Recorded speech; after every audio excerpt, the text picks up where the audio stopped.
Assalamualaikum. Cerita kali ini dikisahkan oleh seseorang bernama Mas Narto. Jadi kisah ini cukup lama, terjadi pada tahun 2004 yang lalu. Mas Narto ini bekerja di sebuah proyek bangunan yang waktu itu mengerjakan sebuah perumahan. Nah, dia ini baru saja menikah sekitar 1 tahun, dan setelah menikah dia ini tinggal bersama istrinya di rumah mertuanya. Mas Narto ini sebenarnya tinggal di Jember, tapi setelah menikah dan istrinya ini orang Banyuwangi, jadi dia mengikuti di rumah mertuanya. Keahlian Mas Narto ini, dia sebagai tukang di sebuah proyek-proyek pembangunan, jadi sering berpindah-pindah. Biasanya dia 1 minggu sekali, setiap hari Sabtu dia ini pulang ke rumah istrinya.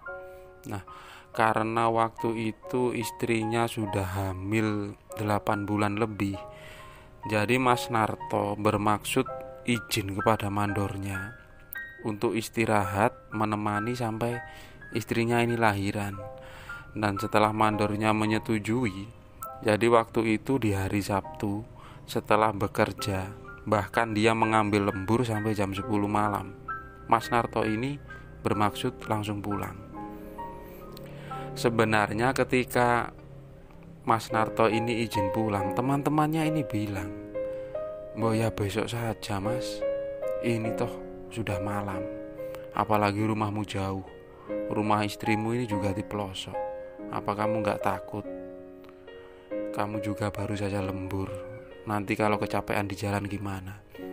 Tapi Mas Narto, dia ini sudah bertekad bulat ingin pulang, karena dia mungkin besoknya mau istirahat sambil menemani istrinya. Ketika dia sudah mengemasi beberapa barang, termasuk alat-alat tukang seperti palu, gergaji, parang, dan lain-lain dimasukkan ke dalam tas, dia berpamitan dengan beberapa temannya. Dia menggunakan sepeda motor jenis GL Max, pada waktu itu Honda GL Max. Nah, ketika dia menstarter mau menghidupkan motornya yang termasuk masih baru lah, belum lama, tapi entah kenapa waktu itu sangat sulit sekali dihidupkan. Dan waktu itu temannya pun langsung bilang ke Mas Narto ini, "Sudah, besok saja pulang, kamu ini capek." Tapi Mas Narto tetap bertekad untuk langsung pulang. Tak beberapa lama motornya hidup, kemudian dia mulai perjalanannya. Keluar dari komplek perumahan yang dia kerjakan itu, baru berjalan sekitar 5 menit, tiba-tiba ban belakang motornya ini kempes. Untung waktu itu dia ini tidak laju menggunakan sepeda motornya. Setelah mengecek, ternyata ban belakangnya ini bocor. Sempat bingung karena waktu itu sudah malam hari. Akhirnya dia bertanya kepada salah seorang di pinggir jalan tempat tambal ban, dan sekitar 100 meter di depan beruntungnya masih ada tambal ban yang buka. Kemudian Mas Narto ini menuju ke tempat tambal ban itu. Nah, waktu itu dia sempat berpikir, kalau apa tidak sebaiknya aku pulang besok saja. Tapi entah kenapa pikiran itu berubah. Kemudian Mas Narto ini melanjutkan perjalanannya. Suasana masih ramai karena dia ini masih di daerah perkotaan. Sekitar 40 menit dia berjalan, dia ini sudah menuju ke daerah pinggiran, jadi yang cukup sepi. Kemudian di sebuah pertigaan, Mas Narto ini berhenti untuk membeli bensin yang ada di pinggir jalan, karena dia tahu setelah itu jarak 10 km lebih menuju ke desa tempat tinggal istrinya ini tidak ada orang yang berjualan, dan mungkin tidak ada rumah yang buka. Karena takut kehabisan bensin, dia mengisi 2 liter bensin di situ. Nah, setelah itu dia melanjutkan perjalanannya. Nah, untuk menuju ke rumah istrinya, dia masih melewati beberapa kampung. Di situ hampir jam 12 malam waktu itu. Dan Mas Narto ini masih berpapasan dengan beberapa kendaraan yang berlawanan arah dari dia. Tapi tidak ada satupun kendaraan yang bersamaan dengan dia menuju ke atas. Nah, pada tahun-tahun segitu di tempat Mas Narto dan sekelilingnya, karena daerahnya ini cukup sepi, masih sering terjadi pembegalan. Sempat was-was dan dia bahkan menggunakan motornya ini pelan-pelan, siapa tahu ada kendaraan yang juga searah dengannya. Tapi setelah menunggu cukup lama, tidak ada satupun kendaraan yang searah dengan Mas Narto ini. Sampai dia tiba di sebuah ujung kampung yang setelah itu adalah merupakan hutan dan perkebunan. Dan hutan perkebunan ini 5 km lebih tanpa ada rumah dan penerangan apapun. Nah, di situ kemudian Mas Narto ini berhenti. Dia membuka helmnya. Kemudian dia menyalakan lampu jauh. Itu adalah tanda supaya kalau nanti ada orang yang berniat jahat, dia mengira kalau Mas Narto ini orang lokal di daerah itu karena tidak menggunakan helm. Kemudian dia mulai memasuki hutan. Nah, jalanan hutan itu sebenarnya sudah aspal, tapi beberapa cukup rusak, bahkan berlubang karena tidak terawat. Dan mungkin jalanan ini tidak diprioritaskan karena yang di atas merupakan beberapa desa kecil saja. Ketika jalan lewat hutan itu, setiap tikungan Mas Narto ini selalu mengklakson. Dia selalu menyalakan lampu jauhnya. Kemudian karena tidak ada kendaraan yang berpapasan, Mas Narto mulai melajukan motornya ketika dia melewati jalanan yang mulus atau tidak rusak. Tapi di tengah hutan jati milik pemerintah yang di sana pohonnya ini cukup besar, jadi apalagi malam hari sangat gelap sekali, jalanannya pun rusak. Dia ini mulai memelankan kendaraannya ini. Tapi waktu itu tiba-tiba dari arah belakangnya ini seperti mendengar ada orang yang melempar piring, dan piring itu pecah. Suaranya itu jelas sekali berada di belakang Mas Narto. Mas Narto sempat berhenti dan menoleh ke belakang. Dia pun tak menghiraukan apa yang dia dengar tadi. Tapi baru saja dia mulai mengendarai motornya lagi, di situ ada sebuah pertigaan yang ke arah kanan menuju ke desa seberang, dan di arah kiri lurus ini menuju ke kampung istrinya. Di tengah pertigaan itu ada satu buah pohon beringin yang sangat besar. Di situ tiba-tiba Mas Narto ini mendengar ada suara. Suara itu sangat jelas sekali dari seorang lelaki yang mungkin masih muda.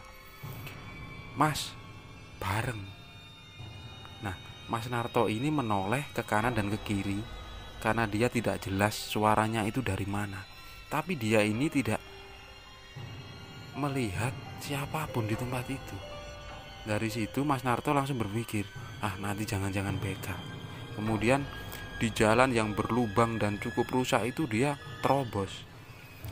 Cukup laju sampai sekitar 50 meter. Nah, jalanan waktu itu mulai menanjak. Di sebelah kanannya itu ada jurang yang cukup dalam karena di bawahnya ini sungai. Sedangkan sebelah kirinya itu ada deretan pohon-pohon bambu. Dan waktu itu karena aspalnya ini terlihat basah dan penuh dedaunan, jadi Mas Narto ini berpikir kalau tadi sore di daerah sini hujan deras. Sesampainya di tempat itu, dari kejauhan Mas Narto ini melihat ada satu batang pohon bambu yang roboh di tengah jalan. Tapi robohnya ini tidak sampai di tanah, jadi melintang di tengah jalan. Otomatis jalan itu tidak bisa dilewati. Nah, Mas Narto berinisiatif, dia kemudian turun dari motornya untuk menyingkirkan pohon bambu itu. Tapi baru saja Mas Narto ini mendekati pohon bambu itu, tiba-tiba pohon bambu yang cuma satu batang melintang ini kembali berdiri lagi. Nah, Mas Yanto waktu itu mulai merinding. Kemudian dia kembali lagi ke arah motornya. Baru saja dia mau melajukan motornya tadi, tiba-tiba pohon bambu tadi kembali lagi melintang. Di situ Mas Narto mulai jengkel dari perasaannya yang tadinya dia ini was-was takut kalau itu begal ataupun ada sosok yang mengganggu dia. Dia ini kembali langsung muncul keberanian karena dia ini sudah capek berkendaraan jauh, apalagi baru saja tadi dia lembur pengen cepat-cepat sampai rumah istirahat, malah mendapat gangguan. Langsung saja Mas Narto ini sambil berteriak-teriak, kalau ada yang ganggu kamu muncul, kamu mau apa? Kemudian dia ini membuka tasnya yang di sana memang ada beberapa peralatan tukang. Mas Narto kemudian mengeluarkan satu buah gergaji. Dia kemudian mendekati pohon bambu yang roboh tadi dan dia memotongnya. Nah, setelah dipotong, dia pun langsung membuang potongan bambu itu.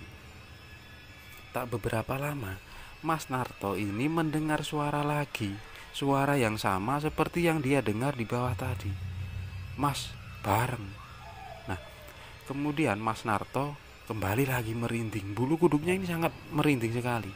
Dia kembali lagi ke arah motornya karena dia berpikir sebentar lagi dia memasuki kampung. Kemudian dia menggunakan helm. Padahal waktu itu di pikirannya, karena dia ini merinding jadi dia menggunakan helm. Setelah itu Mas Narto melajukan motornya. Tapi entah kenapa waktu itu motor GL Max-nya ini terasa sangat berat sekali. Bahkan seolah-olah sangat susah sekali untuk melaju. Padahal motor itu jenis motor yang masih normal, mesinnya pun tidak bermasalah. Keanehan mulai terjadi, tapi Mas Narto memaksakan kendaraannya ini untuk melaju walaupun berat. Tapi semakin ke atas karena memang jalanannya ini cukup menanjak, motor ini semakin lama semakin berat. Dan bahkan waktu itu Mas Narto merasa kalau punggungnya ini seperti ada yang meniup, jadi terasa seperti angin atau entah orang bernapas. Mas Narto pun kemudian jengkel, dia kembali turun dari motornya. Nah, waktu itu kemudian Mas Narto ini tiba-tiba melakukan hal yang sedikit konyol atau entah apa. Jadi dia langsung berinisiatif mengencingi ban belakang motor itu. Dan memang setelah itu motornya ini langsung bisa berjalan normal, walaupun dia masih merasa seperti dia ini membonceng sesuatu tapi tak seberat tadi. Nah, sekitar 1 kilometer kemudian dia melihat tugu di kanan dan kiri jalan. Ya, di situ adalah sebuah tanda di mana dia mulai masuk ke kampungnya. Dan bahkan ketika setelah tugu itu ada sebuah pos. Di sana Mas Narto ini masih melihat ada 2 orang yang sedang berjaga. Mas Narto sempat mengklakson kepada 2 orang yang berjaga di pos ronda itu. Kemudian Mas Narto melanjutkan perjalanan karena dia ingin cepat-cepat sampai rumah dengan badannya yang sudah sangat capek sekali. Tak beberapa lama dia sampai ke rumahnya. Dia menuju ke pekarangan rumahnya dan turun. Setelah itu dia mendodok pintu dari rumah mertuanya itu. Digedor cukup lama sambil menunggu. Kemudian ada sautan dari dalam rumah, seorang lelaki, dan itu adalah merupakan mertua dari Mas Narto, namanya Pak Hasim. Pak Hasim pun membukakan pintu itu. Beliau ini sempat kaget karena menantunya lewat tengah malam ini nekat pulang. Loh, toh kamu kok pulang jam segini, kok nggak besok pagi saja? Nah, Mas Narto pun bilang kalau karena dia besoknya ini sudah mulai libur, jadi dia memutuskan untuk pulang malam itu juga.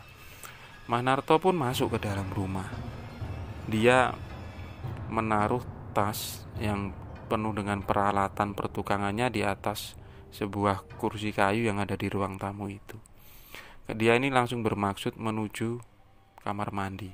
Tapi pada waktu itu Pak Hasim ini langsung tanya kepada Mas Narto, "Toh, temenmu kok nggak kamu ajak masuk?" Mas Narto langsung menoleh ke arah Pak Hasim. "Loh, teman siapa, Pak?